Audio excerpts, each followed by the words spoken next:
God damn it, where is he? He should be here by now. Ah, shit, there he is.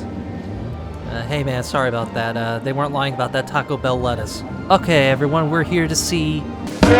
Oh, it seems that it's not open right now. Alright, change of plans, everyone. Looks like we're gonna have to do a detour to a different place. Right this way, folks. Alright now, since we're here, we can talk about something that many people want to be. You're a YouTuber.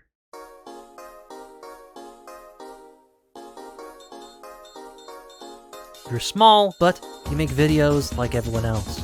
You're just making videos for fun or a hobby. Or you're just trying to get to the big leagues into the YouTube algorithm.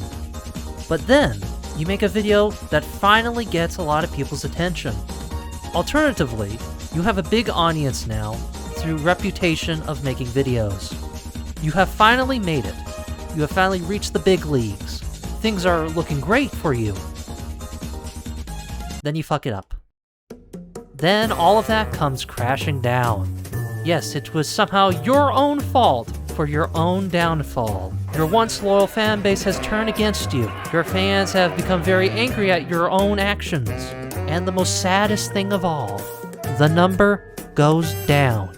You're flying high up into the sky.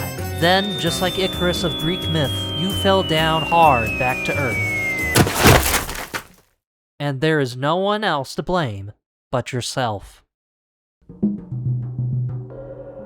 This is nothing new to any YouTuber. In fact, it's not exclusive to just YouTubers. But what I am going to talk about is something that I have seen over and over again. Since I have been on YouTube for many years, I have seen YouTubers come up from nothing and then succeed, reaching to new heights. Then they fall on their face after many controversies.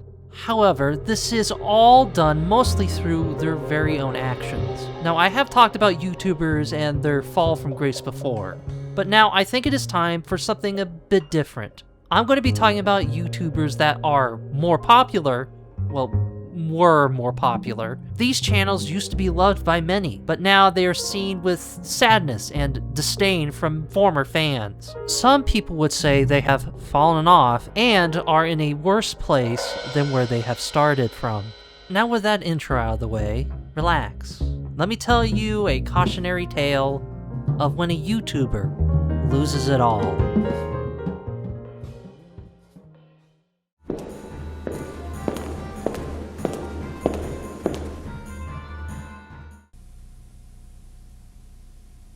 Yummy yummy Roblox slop for my tummy. Now we're going to be talking about something a little bit more recent. I'm going to be talking about a YouTuber's biggest fear while starting content creation. That being a one-trick pony. And no one shows this more than the online video horror essayist Poppo.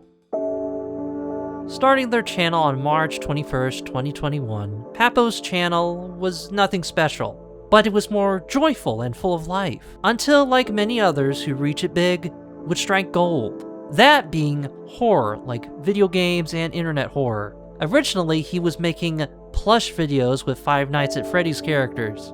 These videos would be taken down and no longer exist. Poppo would say that these early videos were inspired by SML, or Super Mario Logan. Now, I know this has nothing to do with anything, but I want you to put a pin in that. This part would be very important later. But their first ever video on the channel with their persona is called Game Theory. You can a can. Yes, it's what you expect it to be. You remember OnlyFans, that adult website for particular stuff? Apparently someone made a sort of parody of that site. Welcome to OnlyCans, Thirst Date. Click here to experience cans. Like I said, Poppo would strike gold, however, very slowly, with videos talking about internet horror, and people would love them. That being the way Poppo did their style of editing. Poppo would keep improving and keep going and going until they made their most popular video to date.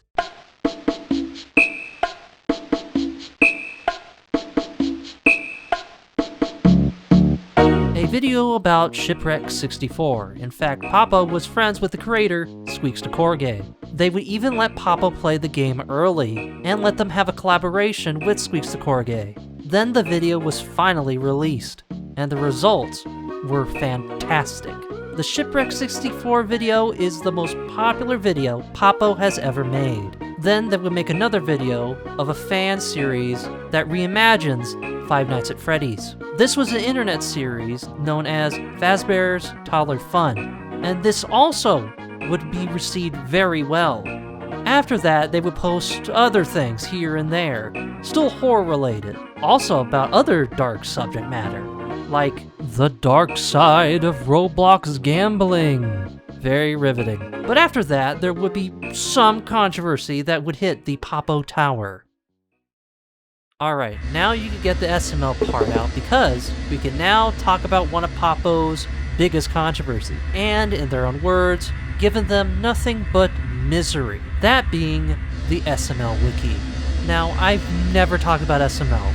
It's not my thing. However, this part is very important. Poppo would make and upload a video called The Tragedy of the SML Wiki. The video was just like any other video, and it did like the others, performing really well.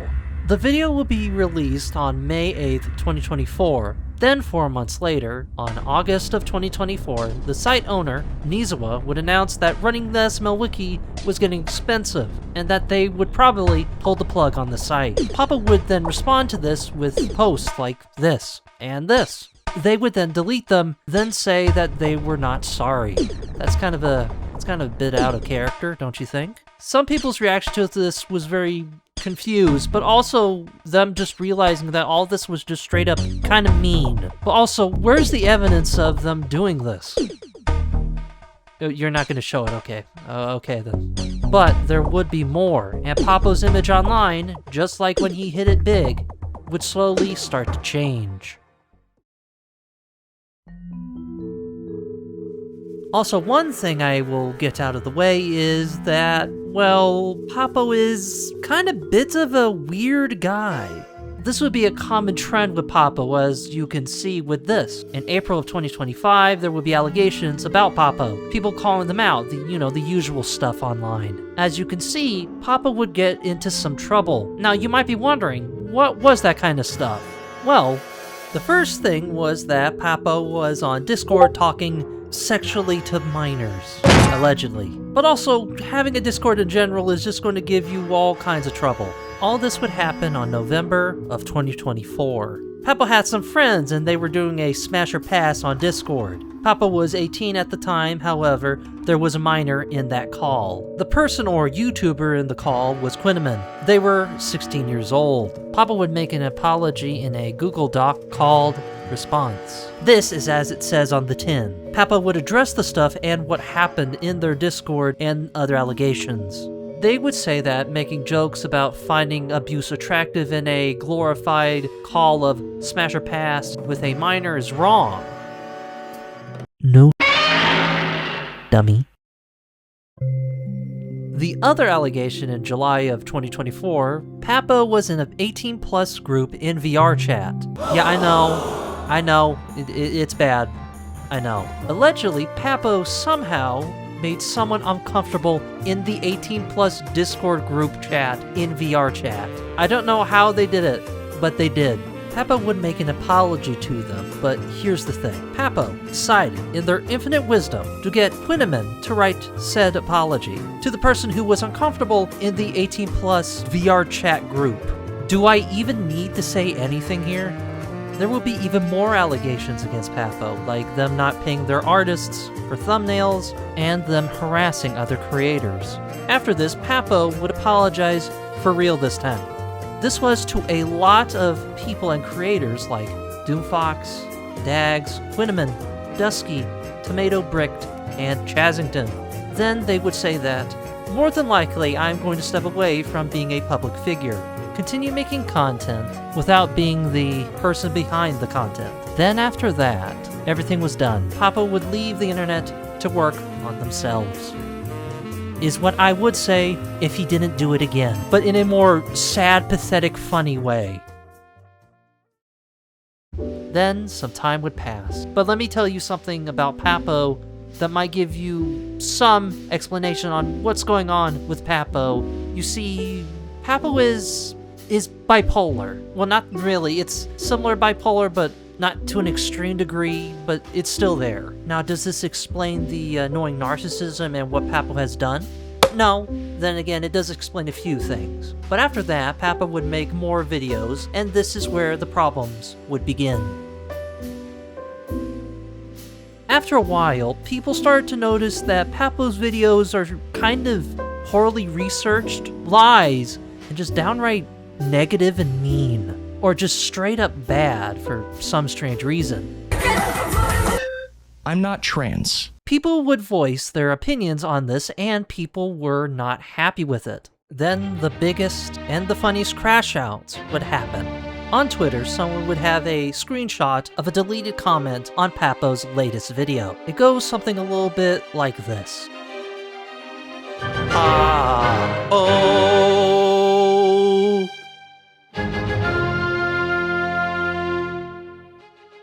Poppo, can you make another video like Shipwrecked?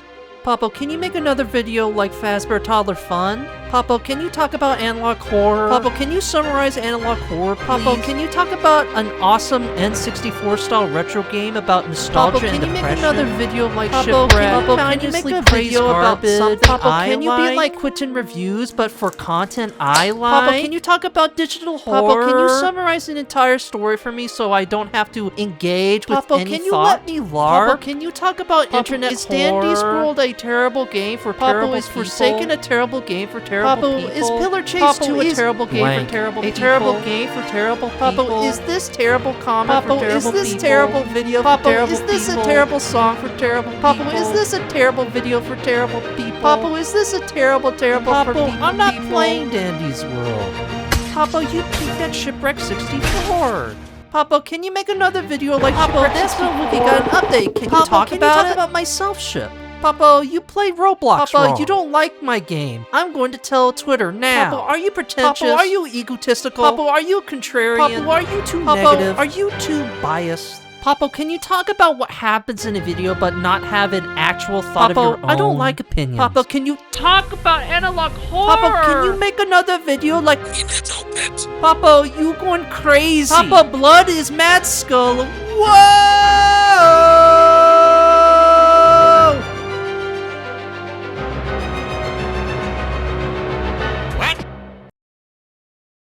Yes, very narcissistic, and yes, very sad. But counterpoint, this is very, very funny. People were having a field day with this, with Pappo losing their mind. There would also be another that I think sums up what's going on with Pappo. The internet is a prison and I hate all of you equally. You are 1 degree removed from YouTube Shorts. You have the attention span of a mite! Wendigoon has a career because none of you have the willpower to sit down and read a book. People have careers off of lack of cognition, and you let it happen. Stop asking me for slop. Go back to the feeding trough and find another provider. I will finish part 2 of this video, and then I'm done with this side of the internet. I want my videos to have purpose, and this genre is devoid of one. Keep in mind, the stuff there that he's complaining about being slop is the same as how they make their videos. VHS filter, the creepy aesthetic, and every online horror video essay that you have ever seen. Not to say it's bad, mind you, all I'm trying to show you is that the ego is very strong with this post. This caused a lot of people to see this post and start laughing at Pappo. A lot of users on Twitter were roasting and calling out Pappo. The internet is a prison, and I hate all of you equally. You are 1 degree removed from YouTube Shorts. You have the attention span of a mite. But there would be some very interesting people talking about it, and someone who was part of Pappo's most popular video.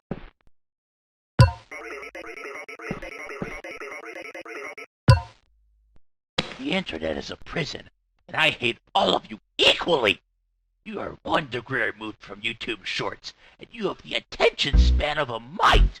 When did you guys acquire That would be Squeaks the Corgay, the creator of Shipwreck 64. Squeaks would have some gripes with Pappo during their own friendship with each other. You see, Pappo was generally unpleasant to be around, and let's be honest here, he was kind of a bit of an asshole. There would be a general falling out within their friend group both Squeaks and Pappo were in. But during their friendship, Pappo will keep saying that he was the reason why Shipwreck 64 had gotten so popular, implying that if Pappo did not make that very video, Squeaks' game would have never been made so popular. In fact, Squeaks should be thankful for that. Yes, the irony speaks for itself, but it is also very funny. But the second post that people would make memes of as something that I think might be going on with Pappo, besides the narcissistic ego. You let it happen.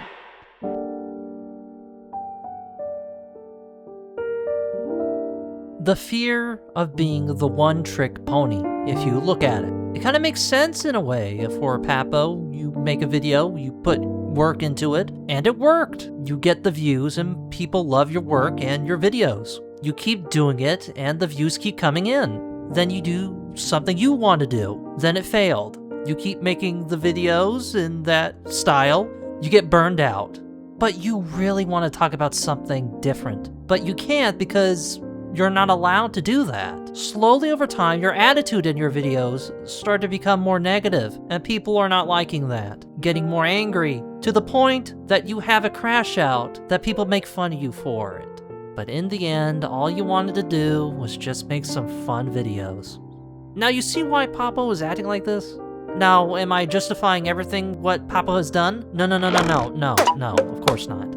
All I'm saying is, it is in people's right to call them out and make fun of them for their own actions. However, ironically, since Poppo has been, let's be honest here, a bit of a jerk behind the scenes, and is now just making stuff to make people angry, Poppo finally got what they wanted, and to be known for. Something else.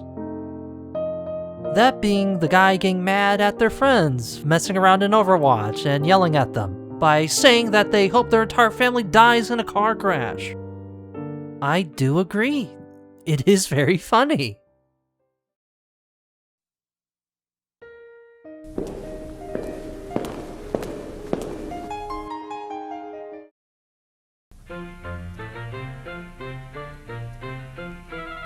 ChatGPT understands the legal system. A serious discussion of a serious topic that isn't completely black or white. This is not the content we signed up for, Craig.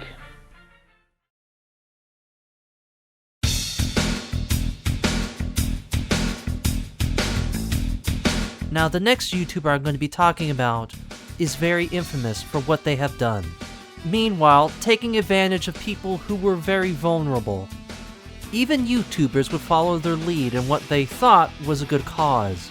They would have an empire of loyal fans that would shake the foundation of YouTube itself. But all of it was lies. Things were looking great until he would overstep his bounds of what he can and cannot do. This would make a lot of people start to question everything they have done. Not just that, when others were justified in calling them out, all of their lies would be revealed, and the empire and house of cards that they have built would come crashing down, and everyone would turn on him. Also, people wondering, why in the world did we like this guy's content again? I'm gonna be honest here with you. I don't even need to say anything about what they have done. However, you may have heard of his name before. I'm Max.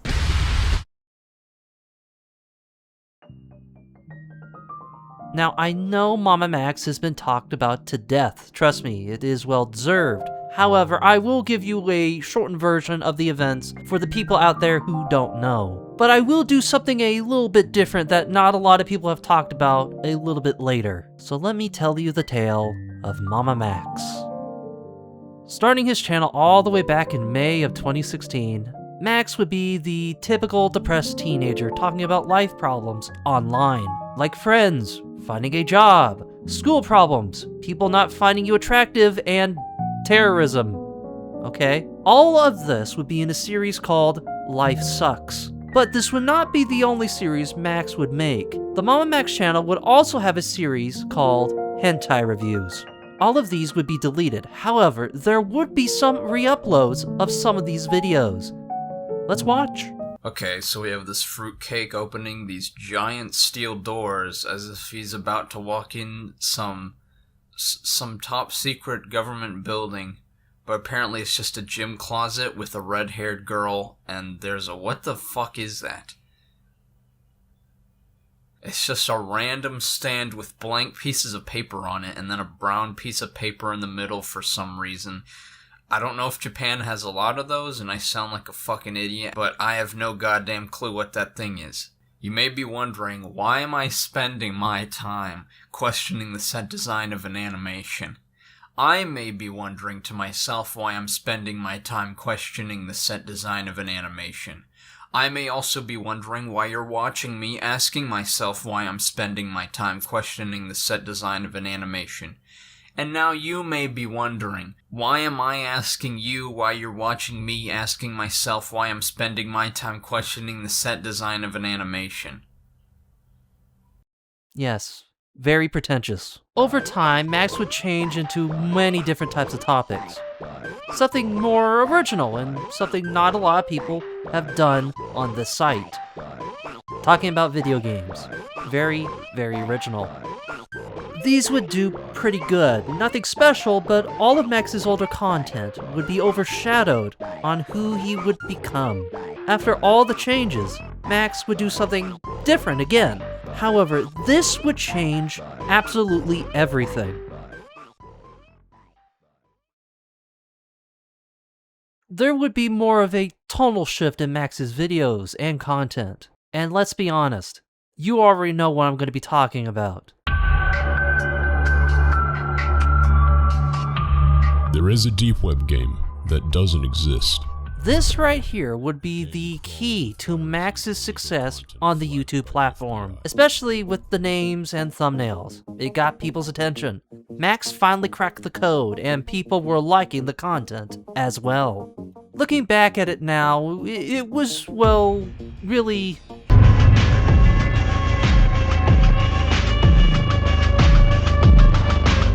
Witnessing the revolting nature of these vermin causes me livid rage. It has aged like spoiled milk that is turned into cheese and then into black mold. Because unlike regular mold, black mold is more edgy.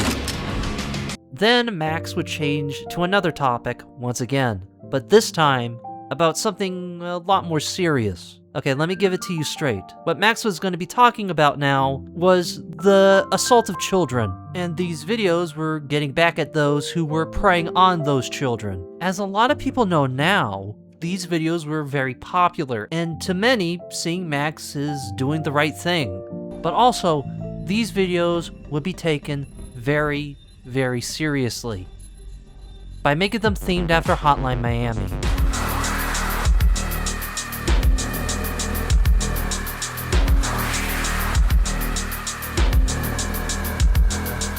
Yeah, these videos have aged even worse, even without the controversy. Speaking of which, let's talk about that controversy.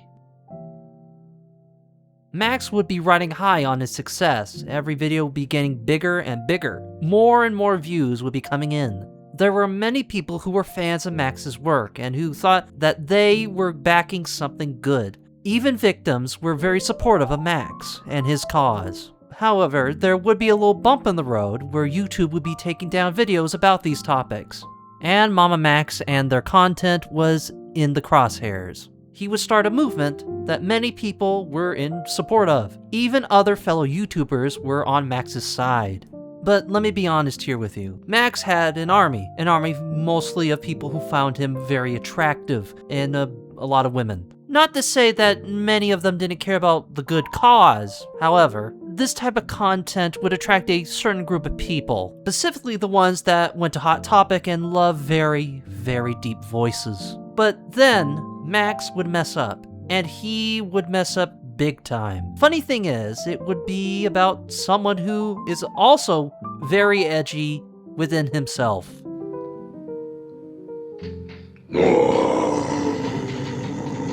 Also, he is, in his own words, also in Max's video about him, a werewolf god. Yeah, it's stupid as it sounds. And now it's time to talk about the case of Max's downfall. This case would be about Camden Gerard Davis. or I like to call it the Werewolf God case. This case would absolutely destroy Max's career on YouTube. Many people have talked about this, and some of you out there may have remembered a few things. The debates. ChatGPT understands the legal system. Which is not true, by the way. The weird videos. Charlie, I could literally cancel you, Charlie. I could literally cancel you. And I choose not to. The embarrassment. And most importantly of all, it was fake. So, the MamaMax universe was a cautionary tale that takes place in a dystopian future where a child seized global power, exploiting the digital landscape to entrench their rule. Rising from the ashes of a society that failed to protect its most vulnerable, the children emerged. Max's work has never gotten people arrested like he said, but also, Max is a big fat liar. Or is he? Well, mostly yes. But what people forget is, Max did get someone who was doing stuff with children, someone who was on Max's side even, and was doing everything right, until there would be allegations against them. Then after that, everyone would forget about them. But also, let's say that this is kind of very interesting.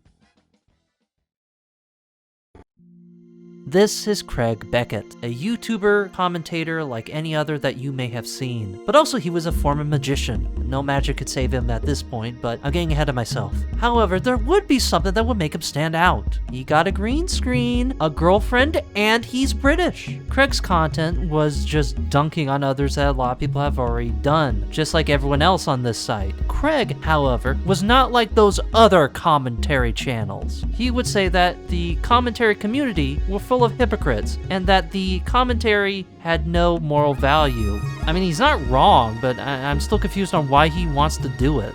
He would call others out, but while Max was doing his YouTube crusade, little Craig here would get to do an interview with Max himself.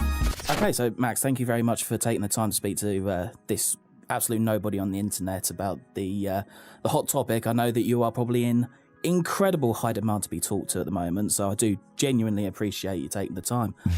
Thank you guys. This interview would actually make Craig and Max friends, in a way. This is where Craig would become Max's lapdog. You will see and notice that.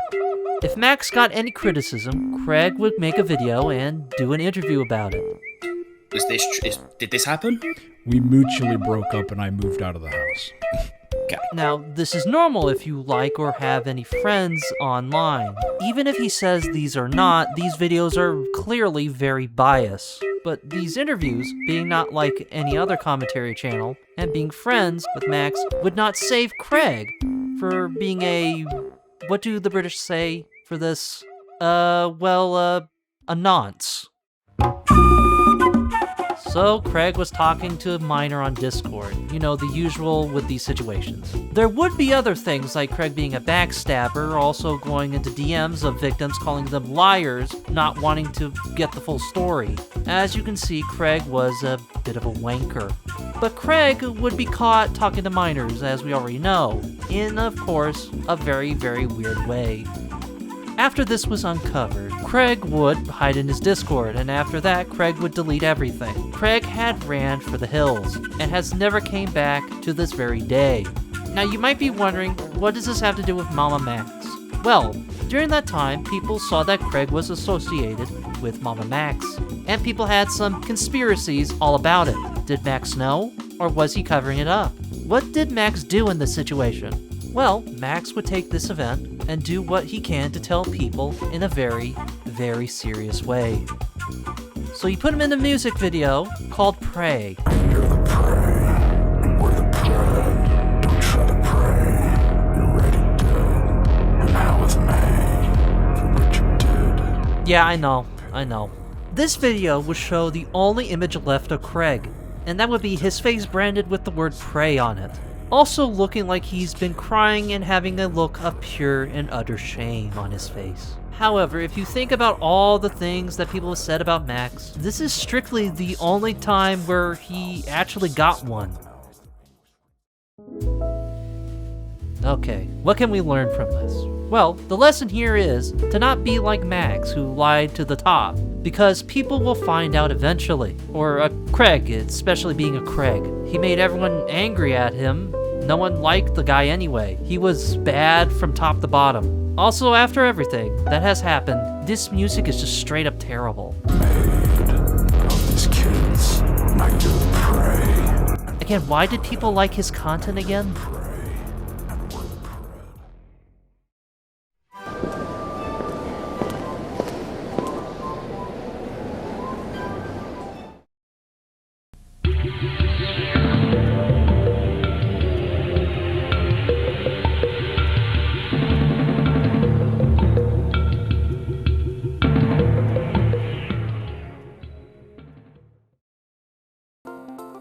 Now tell me, have you ever seen hope being crushed like torn little pieces of paper, to the point that it will forever scar a fandom and the people in said fandom trying to pick up the pieces? You might have at some point, but my question still stands.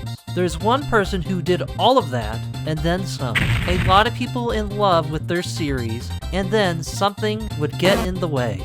There would be some controversy, and then something would be revealed that would shock the fans that liked it. That would be by the creator Lord Bung. You most likely remember Lord Bung from a series that was very popular at the time on YouTube. I will get to that part later very soon. Now, let me tell you the strangest fall from grace that I have seen.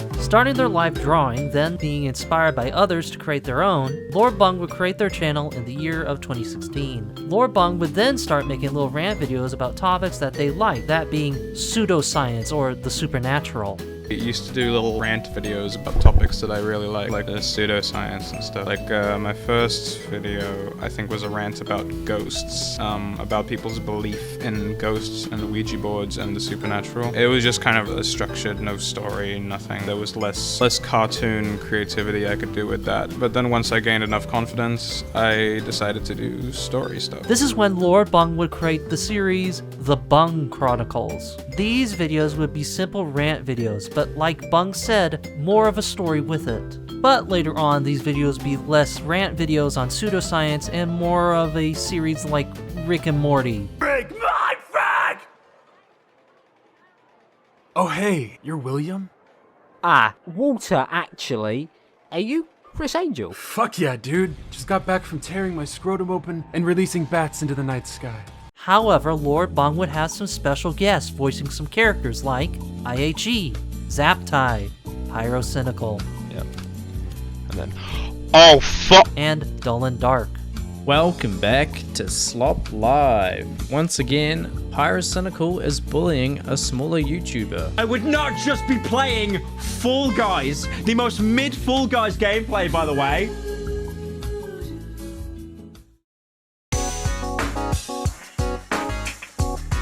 Then over time, these videos would get more animated until Lord Bung would end the series. Then came a series that would be very popular and bring Lord Bung to being a loved creator.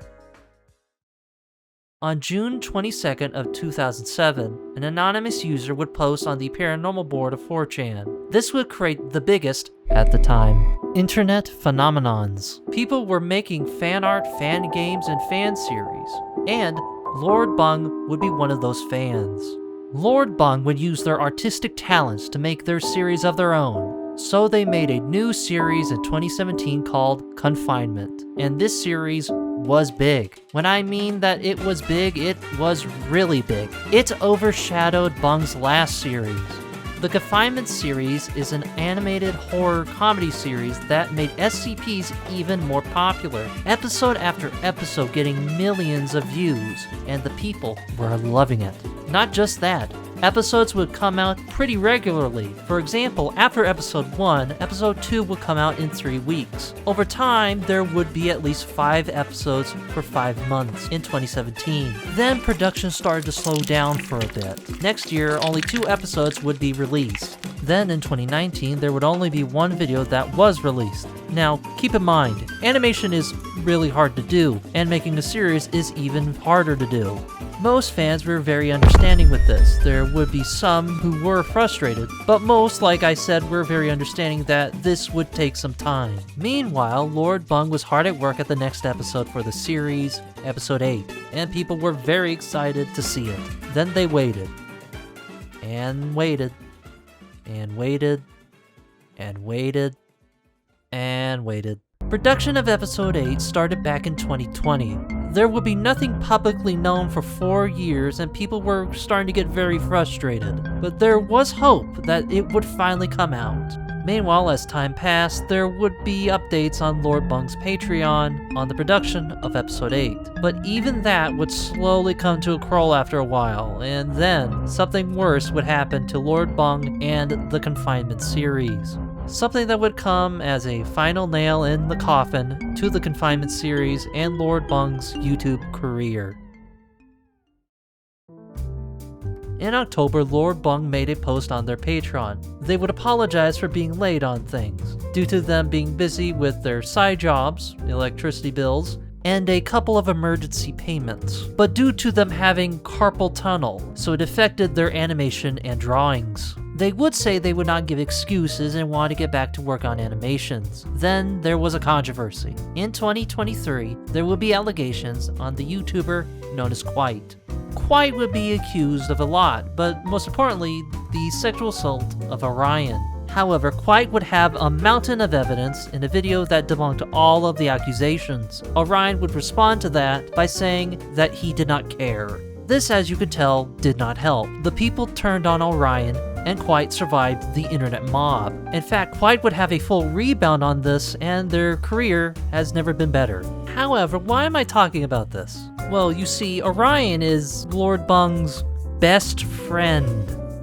Not just that, they were also an artist and also a writer for the Confinement series. After it was revealed that all of this was a lie, Orion would try to recover from this. Orion would post a medical document. This was quickly proven false.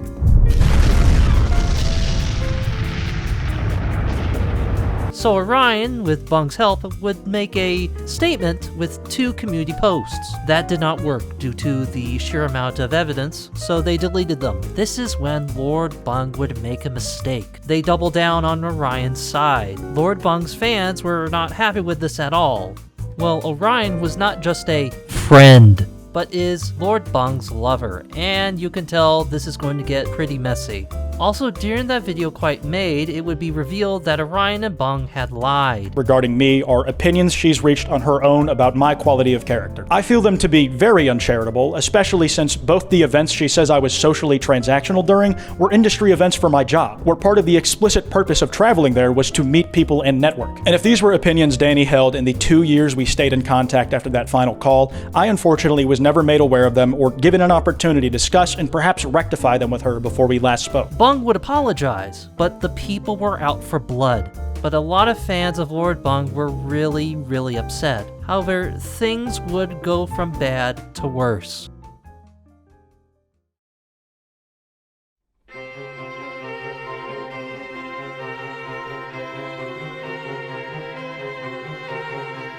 During this time, there would be some shocking news about the production of Confinement.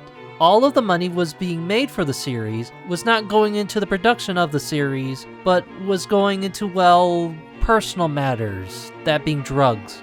Someone would give Bung some, and Bung became addicted. It was found out that Bung had spent the majority of the Patreon money for the series on weed. There was also a story of Bung doing shrooms with Orion, and allegedly Orion was urging Bung to take some. Then they were going to Happy Land, where they were having a mental breakdown or spiritual awakening. Bung was making fun of crazies, but now was seeing ghosts and aliens. But then the worst case scenario would happen. A clip of episode 8 was leaked to the public. What they saw was very spicy, provocative, risque, and yes, very, very weird.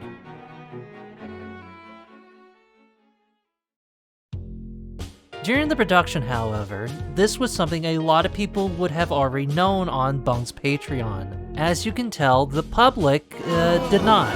So you can say that a lot of people were disappointed and angry. in a fucking steaming mood, yeah? Bung would make an apology post, but the damage was done. Then Bung would make an announcement that they were going to delete everything. The channel that they had worked on and the series that they had made, all those years gone for good. People would thankfully archive everything, and that would be the end of Lord Bung. People to this very day still wish for the series to return. Some have made series of their own and tried to continue what was lost. After all this, Orion and Lord Bung took the money and ran. They have never been seen online ever since.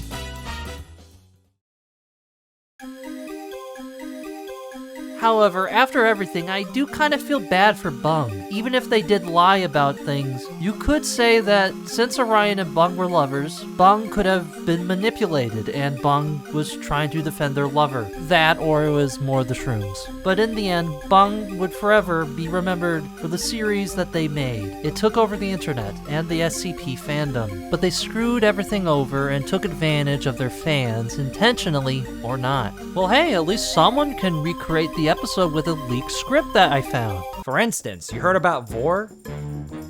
You're into Vor? No. I dated a girl who was into Vor once. That's not that big of a secret. How am I supposed to roleplay Vor-related dev scenarios, Connor? Yeah, fair point. Well, sometimes things are best to be never touched ever again.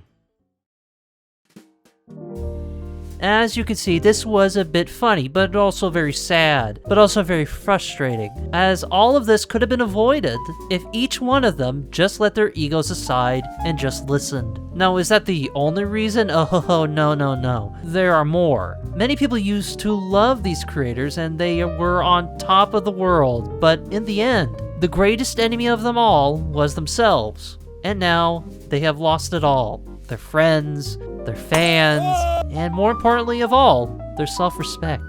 Keep in mind, sometimes it's out of their control and things can get worse. But I think you, as a creator, you need to understand what is very important. It is the love of making the content that matters the most, even if it's not the best. It is always best to keep your ego in check. If not, it will destroy you. Be very grateful in what you have. You never know when you might lose it.